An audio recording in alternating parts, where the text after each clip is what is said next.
सबभन्दा पहिले चाहिँ हाम्रो यो प्लस आइकनमा क्लिक गर्ने, त्यसपछि गएर 9:16 को रेसियोलाई सिलेक्ट गरिसकेपछि मिडिया भन्ने अप्सन आउँछ। त्यसमा गइसकेपछि ब्याकग्राउन्डमा गइसकेपछि हामीले चाहिँ यसमा जुनसुकै एउटा कलर चुज गर्ने। जस्तै मैले ब्ल्याक कलर चुज गरेँ। यसको ड्युरेसन साइज चाहिँ बढाइदिने। ड्युरेसन साइज बढाइसकेपछि अब चाहिँ हामीले लेयरमा गइसकेपछि मिडियामा जाने। यसमा कुन चाहिँ फाइल राख्ने त त्यो फाइललाई चाहिँ यसमा इम्पोर्ट गर्नुपर्ने हुन्छ। इम्पोर्ट गरिसकेपछि हामीले यो फाइललाई अफको ठाउँमा चाहिँ अलिकति फुल स्क्रिन राख्नेछौँ। फुल स्क्रिन राखिसकेपछि हामीले माथिको साइजलाई चाहिँ ट्रिम गरिदिनेछौँ। किन भन्दाखेरि अहिले चाहिँ हामीहरूको यो भनेको 30 सेकेन्डको मात्रै छ। र फेरि नेक्स्ट हामीले पिक्चर सिलेक्ट गर्नुपर्ने हुन्छ। यसमा चाहिँ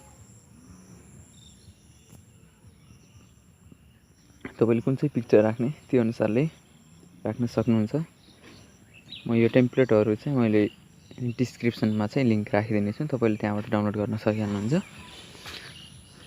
र यसलाई हामीले क्लिक गरिसकेपछि ब्ल्यान्डिङमा जाने। ब्ल्यान्डिङमा गएर स्क्रिन अनि ओके स्क्रिन गर्दाखेरि हाम्रो ठ्याक्क पछाडि जान्छ। र यसको ड्युरेसन साइज पनि हामीले बढाउन सकिन्छ। यसलाई चाहिँ हाम्रो साइज अनुसार चाहिँ मिलाएर राखिदिनु होला। यसलाई चाहिँ मैले अलिकति जुम गरेँ र जुम भइसकेपछि यसरी मिलाएर राखिदिनुहोस्। ओके र यसलाई क्लिक गर्नुहोस्। यसको ड्युरेसन साइज चाहिँ बढाइदिनुहोस्।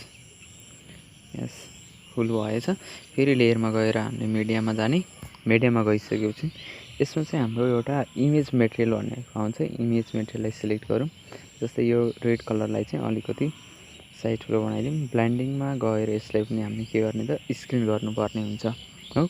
स्क्रिन राखिसकेपछि यसलाई पनि हामीले मिलाउन सक्नुहुन्छ। अझै ठुलो साइजमा पनि राख्नुहुन्छ भने ठुलो साइज बनाएर पनि राख्न सक्नुहुन्छ। साइज बढाइदिनुहोस्। यसो राख्दाखेरि चाहिँ अलिक के हुन्छ कि स्क्रिन चाहिँ कलरफुल देखिन्छ कि कलरफुल देखिन्छ। अलि राम्रो पनि देखिने भएको कारणले हो।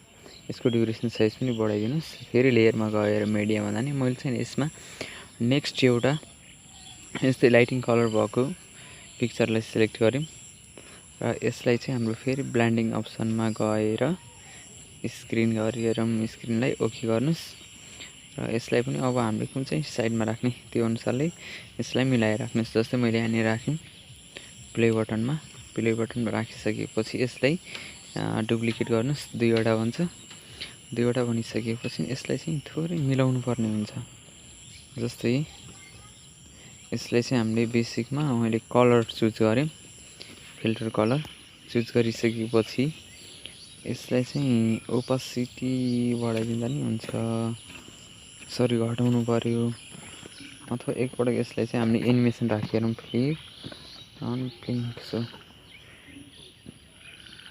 रेन्ज चाहिँ अलि नराम्रो देखिन्छ। कुन चाहिँ राखिरौँ त तपाईँलाई जुन मनपर्छ त्यही राख्दा नि हुन्छ। ठ्याक्कै राख्नुपर्छ भन्ने छैन। यसमा चाहिँ यो चाहिँ लाइटिङ हो।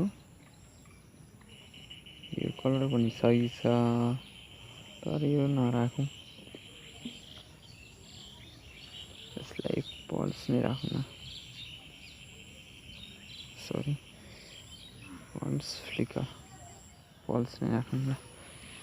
ओके गर्नुहोस्। ओके गरिसकेपछि यसको ड्युरेसन साइज बढाउनु छ भने पनि बढाइदिने। ब्ल्यान्डिङमा यो मिलेको छ। एडजस्टमेन्टमा थोरै यसको कलर लाइटिङ कलर राखिदिउँ। ओके गर्नुहोस्। प्ले सो भइरहेको छ भन्दा न। ड्युरेसन साइज पनि बढाइदिनुहोस् यसको है। यसरी बढाउँदै जानुहोस् ड्युरेसन साइज पनि। त्यसपछि यसको ओपासिटी चाहिँ मैले थोरै घटाइदिन्छु। थोरै राखिसकेपछि यसको ड्युरेसन साइज पनि बढाइदिउँ न। यस फुल 30 सेकेन्ड।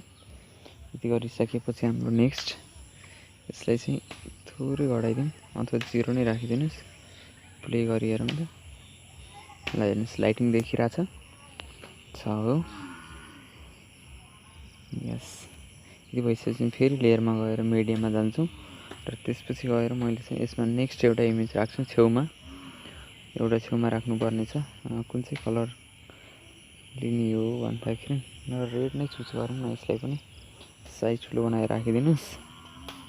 अनि ब्ल्यान्डिङ अप्सनमा गएर यसलाई चाहिँ स्क्रिन राखिदिउँ हो।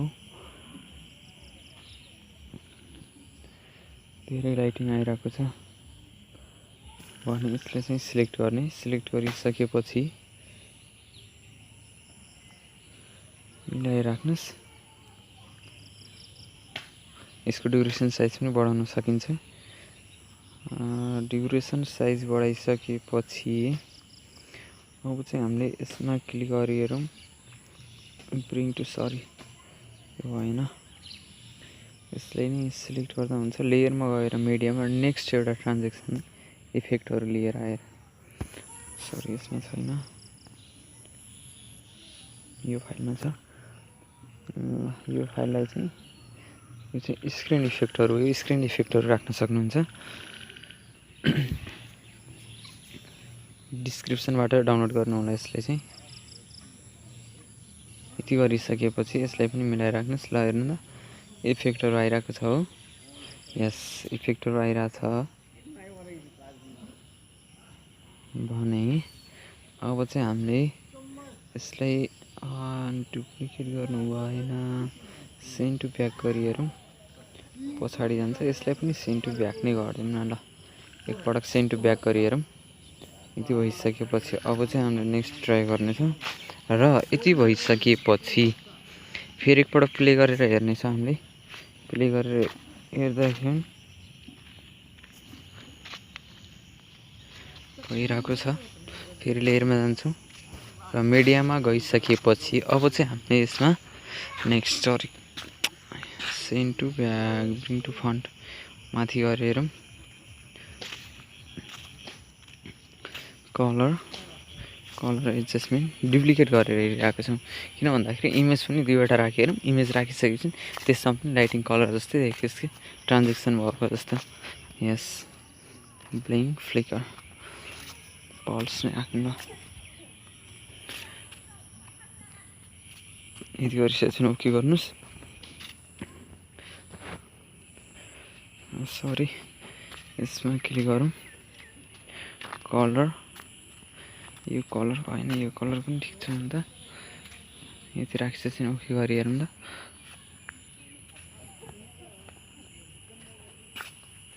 ल भएछ।